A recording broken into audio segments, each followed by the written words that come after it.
Hello students, welcome to KR classes. आज हम 11th class का चैप्टर 2 स्टार्ट करने वाले हैं और ये रिवीजन सीरीज होने वाली है, तो इसमें हम रिवीजन करेंगे फटाक से। देखो, सबसे पहले हमें पढ़ना है फंडामेंटल यूनिट्स कितने टाइप्स की होती है। ठीक है, फंडामेंटल यूनिट्स वो यूनिट्स होती है जिससे और जो यूनिट्स है यूनिवर्स में वो क्या होती है, बनती है। ठीक है, और इसको बेस यूनिट्स बोलते हैं और ये होती है 7। ठीक है, पहली है लेंथ की, mass, time, electric current, temperature, luminescence intensity और क्वांटिटी ऑफ मैटर। इनकी यूनिट्स यहाँ लिखी हुई है, आप याद कर लेना। ठीक है, और देन नेक्स्ट टॉपिक है, जो नेक्स्ट टॉपिक है वो है हमारा drive units. Drive units students वो यूनिट्स होती है जो बेस यूनिट से बनती है। जैसे हम मोमेंटम के यूनिट निकालना चाहें तो momentum E equals to M into V होता है, और एम क्या होता है, एम की यूनिट क्या होती है, केजी मास होता है, और वी क्या होता है, मीटर पर सेकंड। तो इसकी मोमेंटम की यूनिट आएगी केजी मीटर पर सेकंड। केजी मीटर पर सेकंड क्या हुई हमारी ड्राइव यूनिट। ठीक है, बढ़ते हैं नेक्स्ट टॉपिक में। अब देखो, सिस्टम ऑफ यूनिट्स कितने सिस्टम ऑफ यूनिट्स है हमारे पास एस आई है, सी जी एस है और एम टी एस है। इनमें आपको डिफरेंस और सिमिलरिटीज पता करनी है, याद कर लेना। एस आई जो होता है कोहेरेंट होता है, और ये नॉट कोहेरेंट, और ये नॉट कोहेरेंट। ठीक है, ये रेशनल सिस्टम ऑफ यूनिट होता है, और ये नॉट रेशनल, ये नॉट रेशनल। और ये डेसिमल सिस्टम होता है, ये डेसिमल सिस्टम, और ये डेसिमल सिस्टम। तो ये क्या हो गई, जो तीसरी प्रॉपर्टी हो गई वो क्या हो गई, सिमिलरिटी हो गई इन तीनों सिस्टम में। ठीक है, और एक एफपीएस सिस्टम भी होता है, फुट पाउंड सेकंड। ठीक है, तो उसको भी पढ़ लेंगे। ठीक है, अब बढ़ते हैं नेक्स्ट टॉपिक पे। नेक्स्ट टॉपिक जो है वो सप्लीमेंट्री यूनिट्स। जो हमने पढ़ी थी 7 बेस यूनिट्स, उसके अलावा 2 सप्लीमेंट्री यूनिट्स होती है स्टूडेंट। पहली है रेडियन और दूसरी है स्टेरेडियन। स्टेरेडियन स्टूडेंट्स यूनिट होती है सॉलिड एंगल की। ठीक है, और रेडियन किसकी यूनिट होती है, एंगल की। ठीक है, और एंगल इक्वल टू क्या होता है, आर का अपॉन रेडियस। तो इसका कोई भी डायमेंशन नहीं होगा, इसका डायमेंशन होगा। ठीक है, अब बढ़ते हैं नेक्स्ट टॉपिक पे। जो हमारा नेक्स्ट टॉपिक है स्टूडेंट वो है लार्ज डिस्टेंस को मेजर करने के हम क्या क्या यूनिट्स यूज करते हैं। तो पहला है astronomical unit. One astronomical unit क्या होता है, distance between centre of earth and sun. ये हमारा क्या है, सन।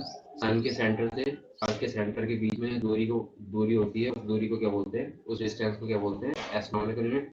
और इसकी वैल्यू अप्रोक्सीमेटली होती है 1.5 इंटू 10⁻11 मीटर। तो इसको भी आप याद रखें। बढ़ते हैं नेक्स्ट टॉपिक में। जो नेक्स्ट टॉपिक वो है हमारा पार्सेक। वन पार्सेक को वन पैरालैक्टिक सेकंड भी बोलते हैं। ठीक है, तो इसको कैसे समझेंगे आप। हमें पता है, देखो, angle equal to arc upon radius होता है, और जब आर्क 1 एस्ट्रोनॉमिकल यूनिट होती है, और जब जो एंगल होता है वो 1 सेकंड के बराबर होता है, तब जो रेडियस होता है उसको बोलते हैं 1 पार्सेक। ठीक है, ऐसे याद रखना आप इसको। और इसकी वैल्यू आप याद कर लेना, इसकी वैल्यू होती है 3.08 इंटू 10⁻16 मीटर। ठीक है, अब बढ़ते हैं नेक्स्ट टॉपिक पे। जो नेक्स्ट टॉपिक है वो है हमारा distance travel by light in vacuum in 1 year. ठीक है, जो लाइट ईयर होता है वो क्या होता है, distance travel by light. Light ने एक साल में वैक्यूम में कितना डिस्टेंस ट्रेवल करा उसको बोलते हैं लाइट ईयर। ठीक है, और इसकी वैल्यू होती है 9.46 इंटू 10⁻15 मीटर। ठीक है, बढ़ते हैं नेक्स्ट टॉपिक पे। जो नेक्स्ट टॉपिक है हमारा वो है practical units for very small distances. अगर बहुत ही छोटे छोटे डिस्टेंस हो गए, जैसे एटॉमिक डिस्टेंस, एटम के बीच में डिस्टेंस हमें मेजर करना है, तो हमें छोटा सिस्टम में यूज करना पड़ता है, और उसमें हम यूज करेंगे माइक्रोमीटर, नैनोमीटर, पिकोमीटर, फर्मीमीटर और एंगस्ट्रॉम और डेसीमीटर। ठीक है, तो माइक्रोमीटर जो होता है वो 10⁻6 मीटर होता है, ये 10⁻9 होता है नैनोमीटर, और पिकोमीटर 10⁻12, फर्मी 10⁻15, एंगस्ट्रॉम 10⁻10 मीटर, और डेसीमीटर 10⁻1, और सेंटीमीटर आपको पता ही होगा 10⁻2, मिलीमीटर 10⁻3। बढ़ते नेक्स्ट टॉपिक पे। अगर हमें देखो टाइम को मेजर करना है, तो हम दो दो चीज का इस्तेमाल करते हैं, एक तो सोलर डे और सोलर ईयर। सोलर डे क्या होता है कि time taken by earth to complete one rotation about its axis with respect to sun. ठीक है, मतलब एक दिन, मतलब या फिर 24 घंटे बोल सकते हो कि एक जो अर्थ है वो अपनी एक्सिस में कितना टाइम लगाता है एक चक्कर लगाने, रोटेशन। ठीक है, ये याद रखना, रोटेशन। और सोलर ईयर मतलब होता है time taken by earth to complete one revolution. ठीक है, अराउंड द सन। सन के चारों ओर चक्कर कितने टाइम में लगाता है वो, एक साल में, मतलब 365.25 सोलर डेज बोलेंगे इसको। ठीक है, solar year, one solar year is equal to 365 solar days. ठीक है, बट द नेक्स्ट टॉपिक है, जो नेक्स्ट टॉपिक वो है हमारा लूनर मंथ। लूनर मंथ देखते हैं क्या होता है, the time taken by moon to complete one revolution around the Earth. देखो, मून कितना टाइम लगाता है अर्थ के अराउंड रोटेट करने में। ठीक है, वो है 27.3 डेज। ठीक है, और स्मॉलेस्ट यूनिट ऑफ टाइम क्या होती है, shake. One shake equal to 10⁻8 second. अब बढ़ते हैं नेक्स्ट टॉपिक पे। नेक्स्ट टॉपिक जो है हमारा हैवी मासेस के लिए हम क्या क्या यूनिट यूज करेंगे। पहला है 1 टन और 1 मेट्रिक टन, ये 1000 केजी के बराबर होता है, और 1 क्विंटल 100 केजी के बराबर। 1 चंद्रशेखर लिमिट जो होती है वो इक्वल टू होती है 1.4 इंटू मास ऑफ सन, ठीक है। और वेरी स्मॉल मासेस के लिए हम यूज करते हैं 1 atomic mass unit. 1 atomic mass unit equal to होता है 1.66 इंटू 10⁻⁻27 केजी। इसको भी आप याद कर लेना। बढ़ते हैं नेक्स्ट टॉपिक पे। जो नेक्स्ट टॉपिक है वो है हमारा ऑर्डर ऑफ मैग्नीट्यूड, ठीक है। अब ऑर्डर ऑफ मैग्नीट्यूड कैसे निकालते हैं, जैसे देखो अगर स्पीड ऑफ लाइट देखिए 3 इंटू 10⁸। अब देखो 3 क्या है, 5 से छोटा है, तो हम 3 की जगह हम 1 लिख देंगे, ठीक है। और 10⁸ से इंटू कर देंगे और 10⁸ क्या आ जाएगा उसका ऑर्डर। अब देखो अगर आप कोई आपने डिस्टेंस नापी और वो आई 5 इंटू 10⁶ मीटर, ठीक है। तो 5 हो या 5 से बड़ा नंबर हो तो हम उसको क्या लिख देंगे 10। 10 इंटू 10⁶ क्या आ जाएगा 10�7, ठीक है। अगर आ गया हमारे पास 6 इंटू 10⁻², ठीक है, तो 6 को हम क्या लिख देंगे 10, और 10 इंटू 10 स्क्वायर इक्वल टू कितना आएगा 10 क्यूब, ठीक है। तो 10 क्यूब मीटर इसका क्या हो जाएगा ऑर्डर। तो ऐसे निकालते हैं ऑर्डर, ठीक है। अगर नंबर 5 से बड़ा है या 5 है तो हम उसकी जगह 10 लिख देंगे, अगर 5 से छोटा है तो हम 1 लिख देंगे, ठीक है। अब बढ़ते हैं नेक्स्ट टॉपिक पे। नेक्स्ट टॉपिक जो है हमारा वो है मेजरमेंट ऑफ फिजिकल क्वांटिटीज, ठीक है। डिस्टेंस को मेजर करने के लिए कितने तरीके हैं, डायरेक्ट और इनडायरेक्ट मेथड। डायरेक्ट मेथड तो आपको डिवाइस दी रहेगी, जैसे मीटर स्केल, वर्नियर कैलिपर या फिर स्क्रू गेज दिया रहेगा, उससे आपको नापना है किसी भी बॉडी की डिस्टेंस, ठीक है। इनडायरेक्ट मेथड मतलब वो ये होता है कि इको मेथड हो गया, जैसे सोनार मेथड हो गया, लेजर मेथड हो गया, रेडार मेथड हो गया, और पैरालैक्स मेथड हो गया। इसमें से पैरालैक्स मेथड बहुत इंपॉर्टेंट है आपके सिलेबस के अकॉर्डिंग, ठीक है। और मास जो होता है वो 2 टाइप के होते हैं, इनर्शियल मास और ग्रेविटेशनल मास, ठीक है। इनर्शियल मास वो मास होता है जो मूव कर रहा होता है, जो मोशन में होता है, ठीक है। अगर हमने किसी भी मास को अगर हमने थ्रो करा तो वो मोशन में चले गया, और मोशन में जो उसका मास होगा वो उसको क्या बोलेंगे, इनर्शियल मास। अगर कोई बॉडी रेस्ट में है तो उसका रेस्ट मास को क्या बोलते हैं, रेस्ट मास का बोलते हैं ग्रेविटेशनल मास, ठीक है। ग्रेविटेशनल मास को मेजर करते हैं फिजिकल बैलेंस से, और इनर्शियल मास को बैलेंस कर तो मेजर करते हैं हम इनर्शियल बैलेंस से, ठीक है। और वेट को हम नापते हैं किससे, स्प्रिंग बैलेंस।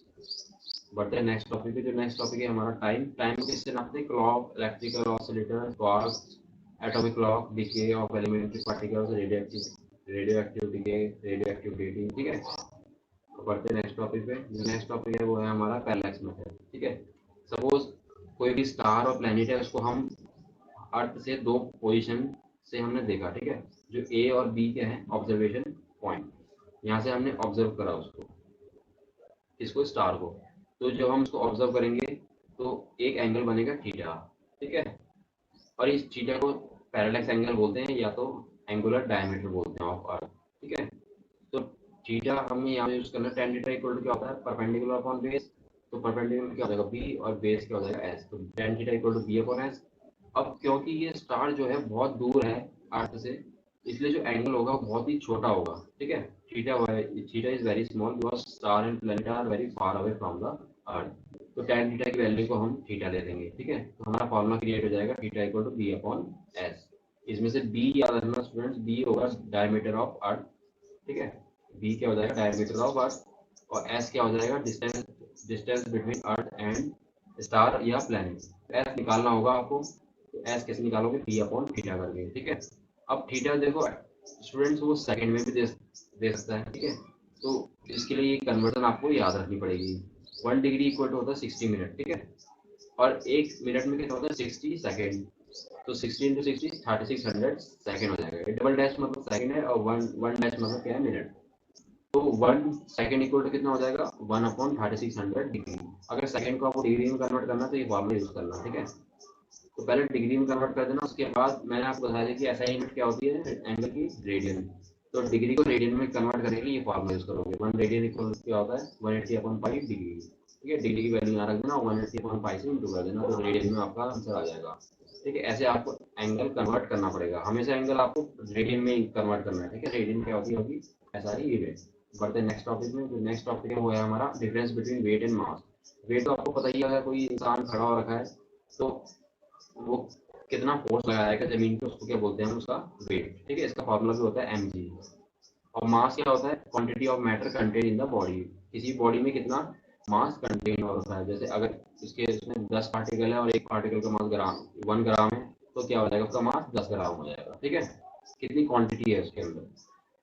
और यूनिट जिसकी ये वो होती है न्यूटन, इसकी यूनिट होती है केजी। ठीक है, और जो वेट होता है वो जीरो भी हो सकता है, क्योंकि एक्सेलरेशन ड्यू टू ग्रेविटी पे डिपेंड करता है। अगर ये acceleration due to gravity zero हो गया तो वेट भी जीरो हो जाएगा, और मास कभी भी जीरो नहीं होता। ठीक है, और वेट जो है वो प्लेनेट के अनुसार क्या होता रहता है, बदलता रहता है, लेकिन ये चेंज नहीं होता। ठीक है, and weight is the measure of gravitational force. Gravitation कितना फोर्स लगा सकती है, उसका मेजर होता है क्या, वेट। वेट किसका मेजर होता है, ग्रेविटेशनल फोर्स का। जितना ग्रेविटेशनल फोर्स ज़्यादा लगेगा उतना वेट क्या होगा, ज़्यादा होगा। और जो मास है वो क्या है, it is the measure of bodies inertia, मतलब रेजिस्ट करने की प्रॉपर्टी को क्या बोलते हैं, इनर्शिया। ठीक है, तो मास जितना ज़्यादा मास होगा उतना उतना अपोज करना पड़ेगा, उतना अपोजिट फोर्स लगाना पड़ेगा उसको उठाने लिफ्ट करने के लिए। तो मास क्या होता है, बॉडीज इनर्शिया को रिप्रेजेंट करता है। ठीक है, अब बढ़ते हैं नेक्स्ट टॉपिक पे। जो नेक्स्ट टॉपिक है वो है हमारा फिजिकल क्वांटिटीज के डायमेंशंस। ठीक है, डायमेंशन क्या होते हैं कि एम एल टी ए की पावर्स होती है। ठीक है, जैसे स्पीड इक्वल टू क्या होता है, डिस्टेंस अपॉन टाइम। डिस्टेंस का क्या होता है एल, और टाइम का क्या होता है टी डायमेंशन। तो क्या हो जाएगा एल टी माइनस वन, और एम की पावर क्या होगी जीरो। एक एम्पेयर, यहाँ देखो करंट तो है नहीं, तो करंट एम्पेयर की पावर क्या होगी जीरो। तो जो ये पावर्स हैं, ठीक है, जो ये पावर्स हैं सारी, इनको बोलते हैं हम डायमेंशंस। डायमेंशंस क्या होंगे स्पीड के, फिर zero comma one comma minus one comma zero, ये हो जाएगा उसका डायमेंशन। बढ़ते हैं नेक्स्ट एग्जांपल में। देखो एक एक्सेलरेशन का एग्जांपल लेते हैं। एक्सेलरेशन इक्वल टू क्या होता है, change in speed upon time. ठीक है, तो बढ़ते हैं स्टूडेंट्स नेक्स्ट टॉपिक पे, नेक्स्ट एग्जांपल पे। देखो हमने यहाँ पर एग्जांपल लिया है एक्सेलरेशन का। एक्सेलरेशन इक्वल टू क्या होता है, change in speed upon time. ठीक है, तो स्पीड का डायमेंशन क्या होता है L T minus one, upon time का क्या होता है टी। तो क्या हो जाएगा L T minus two, M का क्या हो जाएगा जीरो। तो एक्सेलरेशन का डायमेंशन क्या है, zero comma one comma minus to. यहाँ पर देखते हो एल की पावर कितनी है वन, तो zero comma one comma minus two. Force equal to क्या होता है, मास इंटू एक्सेलरेशन। तो फोर्स का डायमेंशन निकालेंगे, मास का क्या होता है एम, एक्सेलरेशन क्या होता है एल टी माइनस टू। क्या हो जाएगा M L T minus two. तो इसके डायमेंशन क्या होंगे वन वन और माइनस टू। ठीक है, ऐसी वर्क एनर्जी टॉर्क का जो फॉर्मूला होता है वो क्या होता है, फोर्स इंटू डिस्टेंस। तो फोर्स का कितना होता है M L T minus two, और डिस्टेंस का होता है एल। तो M L T minus two को एल से मल्टीप्लाई कर देंगे तो क्या आ जाएगा M L two T minus two. Students ये याद रखना कि जो M L two T minus two है वो वर्क का, एनर्जी का, टॉर्क का क्या है, डायमेंशनल फॉर्मूला। ठीक है, इसके डायमेंशंस क्या होंगे one comma two comma minus to. Dimensions क्या होती है पावर्स, और डायमेंशनल फॉर्मूला क्या होता है एम एल टी की टर्म्स में। ठीक है, M L two T minus two. बढ़ते हैं नेक्स्ट टॉपिक में। जो नेक्स्ट टॉपिक है वो है हमारा डायमेंशनल इक्वेशन। ठीक है, अगर कोई भी इक्वेशन है स्टूडेंट्स, अगर हम हर एक सिंबल की जगह उसका डायमेंशन रखते हैं तो हमें क्या मिलेगी, डायमेंशनल इक्वेशन। जैसे v equal to u plus a t है, तो v का डायमेंशन क्या होता है, स्पीड का डायमेंशन क्या होता है एल टी माइनस वन, और u का एल टी माइनस वन, और a का एल टी माइनस टू, और टाइम का t। तो हमें मिल जाएगी ये डायमेंशनल इक्वेशन। ठीक है, अब बढ़ते हैं स्टूडेंट्स नेक्स्ट टॉपिक पे। जो नेक्स्ट टॉपिक है वो है हमारा dimensional formulas of physical quantities. अब देखो स्टूडेंट्स, पहला है एरिया। एरिया का फॉर्मूला क्या होता है, लेंथ इनटू ब्रेथ। तो लेंथ इनटू ब्रेथ हमें करना है, तो लेंथ और ब्रेथ दोनों का डायमेंशन क्या होगा एल एल, एल से एल इंटू हो जाएगा और एल स्क्वायर आ जाएगा, और उसकी यूनिट क्या होगी मीटर स्क्वायर। और वॉल्यूम का फॉर्मूला क्या होता है, length into breadth into height. L into L हो जाएगा, एल क्यूब हो जाएगा, और इसका जो यूनिट होगी वो क्या होगी मीटर क्यूब। और डेंसिटी का फॉर्मूला क्या होता है, मास अपॉन वॉल्यूम। ठीक है, मास का क्या होता है एम, और वॉल्यूम का एल क्यूब। तो क्या हो जाएगा एम एल माइनस थ्री। ठीक है, अब इसकी यूनिट क्या होगी केजी पर मीटर क्यूब। तो स्पीड का फॉर्मूला डिस्टेंस अपॉन टाइम, तो क्या हो जाएगा एल टी माइनस वन और मीटर पर सेकंड। एक्सेलरेशन का फॉर्मूला क्या होता है वेलोसिटी अपॉन टाइम, तो ये क्या हो जाएगा एल टी माइनस टू और मीटर पर सेकंड स्क्वायर। ठीक है, ऐसी स्टूडेंट्स ये कुछ डायमेंशन फॉर्मूला है, तो आप इसके स्क्रीनशॉट ले सकते हैं। ठीक है, वैसे तो मैंने नोट्स पीडीएफ में आपको डिस्क्रिप्शन में लिंक दे रखा है, आप उस वहाँ जाके डाउनलोड कर सकते हैं। ठीक है, या आप स्क्रीनशॉट ले लें यहाँ का। ये टोटल होंगे डायमेंशन फॉर्मूलाज 44, 49, 56, 62, 71। ठीक है, तो 71 डायमेंशन फॉर्मूलाज है स्टूडेंट्स हमारे पास, उनको आपको याद करना है। ठीक है, और स्टूडेंट्स ये कुछ डायमेंशन फॉर्मूला है जो कि हैं बहुत सारी फिजिकल क्वांटिटीज की, जैसे frequency, angular velocity, velocity gradient, सबका डायमेंशन क्या होता है टी माइनस वन, या तो M zero L zero T minus one. Pressure stress modulus, elasticity energy density का क्या होता है ml-1 t-2। Work energy torque couple moment of force अभी देखा था हमने ml2 t-2 आता है इसका, ठीक है। और एंगुलर मोमेंटम प्लांक्स कांस्टेंट का क्या होता है ml2 t-1, ठीक है। तो क्वेश्चन पूछेगा कि tell one physical quantity which has same dimension as Planck's constant, ठीक है। ऐसी क्वांटिटी हमें बतानी है जिसका डायमेंशन फार्मूला सेम होता है प्लांक्स कांस्टेंट की तरह, तो उसका आंसर होगा एंगुलर मोमेंटम, ठीक है। ऐसे आपको इस सीरीज को भी याद कर लेना, ठीक है। अब बढ़ते हैं नेक्स्ट टॉपिक पे। जो नेक्स्ट टॉपिक है वो है फिजिकल क्वांटिटीज। कितने टाइप की फिजिकल क्वांटिटीज होती है, ठीक है। 4 टाइप की होती है। पहला क्या है डायमेंशनल वेरिएबल। वेरिएबल्स वेरिएबल से आप क्या समझते हो, वेरिएट करती है, जिसकी वैल्यू क्या करती है वेरिएट, ठीक है, मतलब चेंज होती है। और उसका डायमेंशन भी होगा। डायमेंशनल वेरिएबल मतलब ऐसी फिजिकल क्वांटिटी जिसकी वैल्यू चेंज करे और जिसका डायमेंशन भी हो, जैसे फोर्स वर्क। फोर्स और वर्क क्या होते रहते हैं, चेंज होते रहते हैं, तो इनका डायमेंशन भी है, तो ये क्या कहलाएंगे डायमेंशनल वेरिएबल्स। और एक होते हैं डायमेंशनल कांस्टेंट्स। डायमेंशनल कांस्टेंट्स, ठीक है, जैसे ग्रेविटेशनल कांस्टेंट क्या होता है, एक कांस्टेंट होता है जिसकी वैल्यू 6.7 × 10⁻11 होती है, ठीक है, लेकिन इसका डायमेंशन भी होता है, इसलिए इसको बोलेंगे डायमेंशनल कांस्टेंट्स। अब डायमेंशन लेस वेरिएबल्स क्या होते हैं, जिनका डायमेंशन तो नहीं होता लेकिन उनकी वैल्यू क्या करती है वेरिएट करती है, चेंज करती है, ठीक है। तो ऐसी जो क्वांटिटी है वो है स्ट्रेन एंगल। जैसे एंगल का हमने देखा था क्या था, होता है फॉर्मूला आर्क अपॉन रेडियस, तो डिस्टेंस अपॉन डिस्टेंस कट जाएगा और इसका डायमेंशन नहीं आएगा, तो डायमेंशन नहीं होता इसका, लेकिन एंगल की वैल्यू क्या करती रहती है, चेंज करती रहती है, तो इसको बोलेंगे हम डायमेंशन लेस वेरिएबल्स। और डायमेंशन लेस कॉन्स्टेंट्स वो फिजिकल क्वांटिटीज होती है जिनकी वैल्यू कांस्टेंट रहती है बट उनका डायमेंशन भी नहीं होता। जैसे पाई पाई की वैल्यू कितनी होती है 3.14, लेकिन इसका कोई भी डायमेंशन नहीं है, तो इसको बोलेंगे हम डायमेंशन लेस कॉन्स्टेंट्स, ठीक है। अब बढ़ते हैं नेक्स्ट टॉपिक पे। नेक्स्ट टॉपिक जो है हमारा वो है principle of homogeneity of principle of homogeneity of dimension, sorry, ठीक है। कोई भी इक्वेशन है हमारे पास, अगर s equal to u t plus half a square या v equal to u plus a t, तो according to this principle the dimension of each term must be equal.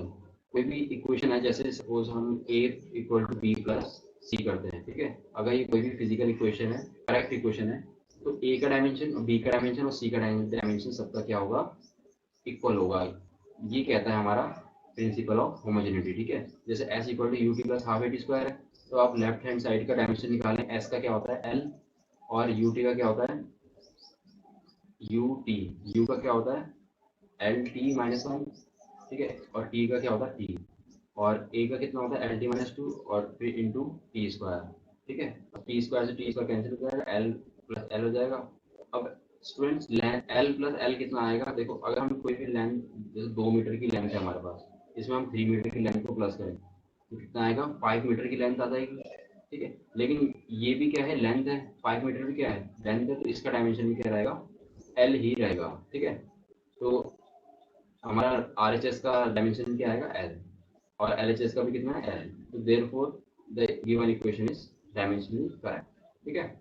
या तो स्टूडेंट्स आपको समझ नहीं आया तो एक बार दोबारा समझते हैं। देखो हम इसको सिंपल भाषा में ऐसे भी लिख सकते हैं कि only like dimensions can be added और सब्ट्रैक्टेड। जैसे एल प्लस एल क्या होगा एल आएगा, एल माइनस एल भी क्या आएगा एल आएगा, लेकिन L plus M L possible है, ये दोनों देखो, एल मतलब लेंथ और M L mass into length, ये दूसरी फिजिकल क्वांटिटी है, तो डिफरेंट फिजिकल क्वांटिटी को हम ऐड नहीं कर सकते। जैसे अगर मैं बोलूँ आपको मास को 10 kg मास को आपको ऐड करना है 2 मीटर लेंथ में, तो ऐड नहीं कर पाओगे ना आप, मास को लेंथ में ऐड करने का कोई मतलब नहीं, तो ये क्या होगा नॉट पॉसिबल, ठीक है।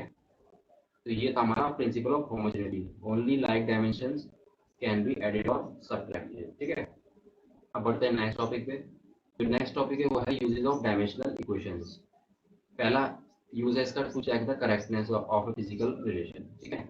ये हमारे पास कोई भी इक्वेशन है W equals to half m v square minus half m u square, ठीक है। वर्क का डायमेंशन कितना होता है ml2t-2, और हाफ एम वी स्क्वायर का कितना आएगा ml2t-2 ही आएगा, तो लेफ्ट हैंड साइड और राइट हैंड साइड का डायमेंशन क्या होगा same, therefore given relation is a correct equation, ठीक है।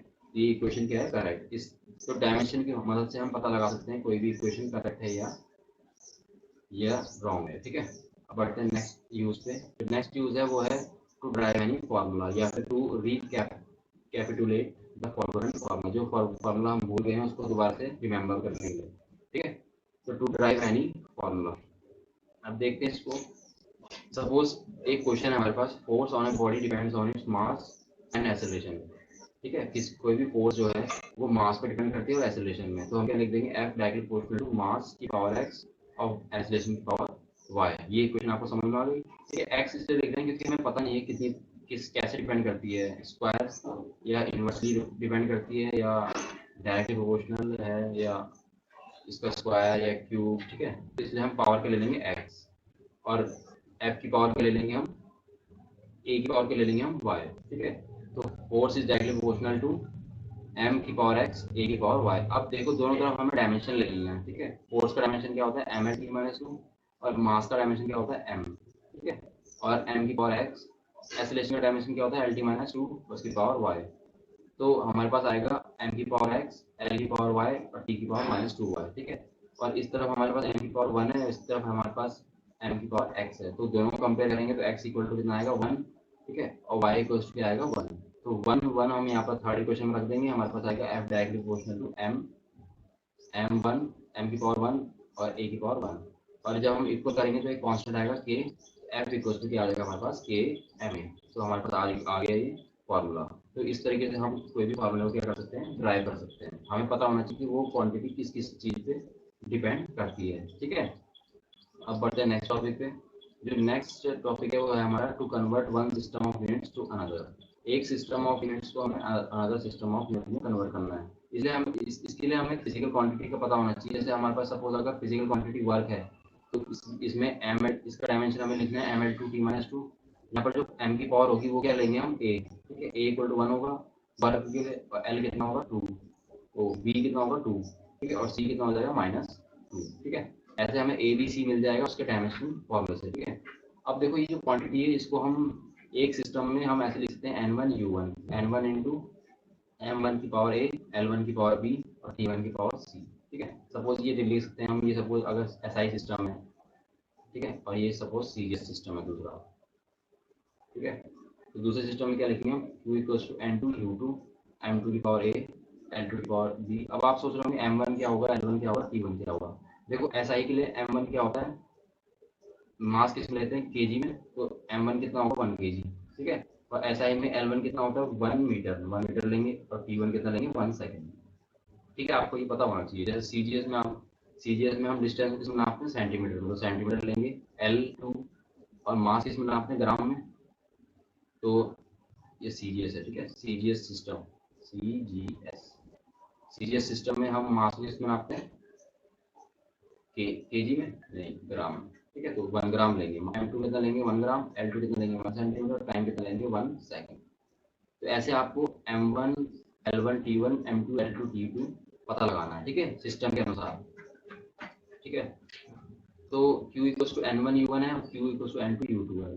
ठीक है, अब q जो है उसको दोनों को हम इक्वेट कर देंगे, हमारे पास एक फॉर्मूला बन के आएगा n1 m1 की पावर a l1 की पावर b t1 की power c equals to m2 m2 की पावर a l2 की पावर b t2 की पावर c। और हमें n2 निकालना होगा, n2 इक्वल्स टू क्या हो जाएगा n1।